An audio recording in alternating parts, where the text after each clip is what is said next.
Mr. Steve Williams.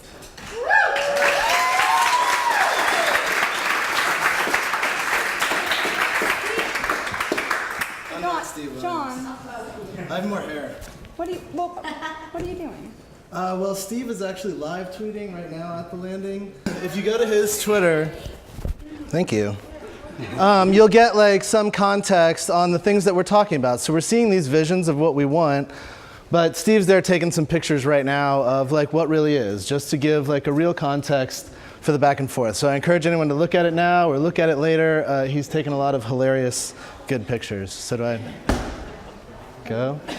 So, as everyone said here tonight, it's an iconic building. It's Jacksonville's brand. Everyone sees it on TV all the time. It's a beautiful structure. Instead of talking about tearing it down and spending all of this money to reinvent a pretty good-looking building and actually like a great experience potential, let's bring something to it. Lots of this has been said too before. We want the community to come to the center. We need a place where people can get groceries that are locally grown, foods that are locally produced. And this is happening all over. This isn't like an anomaly. This is not just a trend. You'll see it in Milwaukee. You'll see it in Cleveland. These public markets are happening, and they're helping local people make a transition between, you know, something that happens at RAM and they've gotten to the top of their success there and they're not quite ready for brick and mortar. How do they bridge that gap?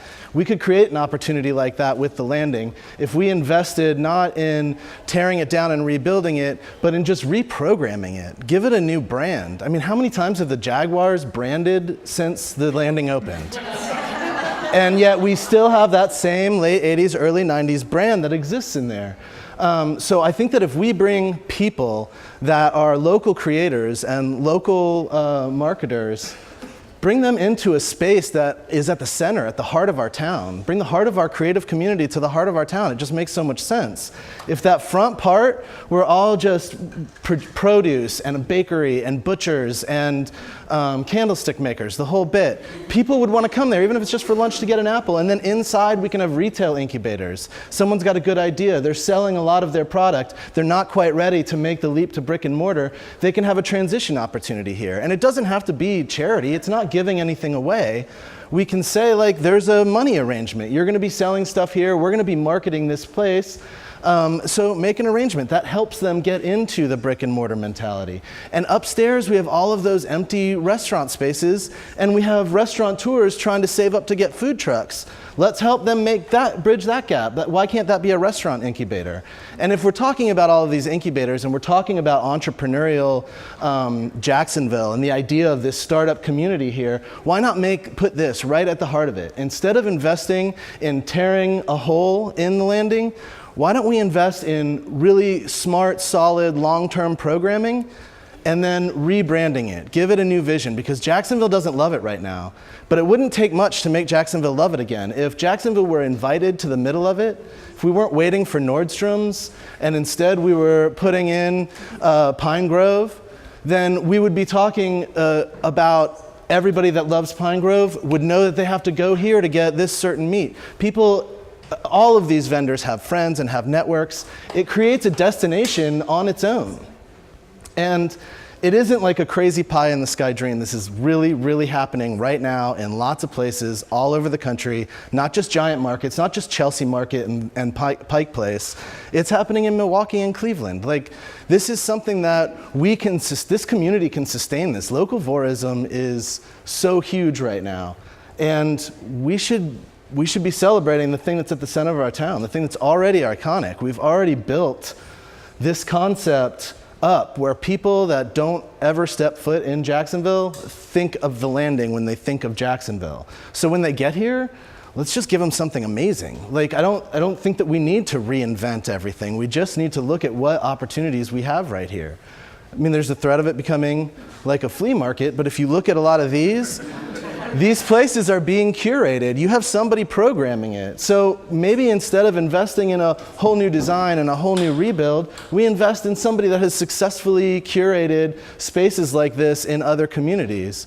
Bring them here and let them bring that magic here, because once they discover our creative community, they're going to be blown away by it. Like, we have really great, amazing, creative people that come up with really crazy ideas and then try to make them happen for some reason.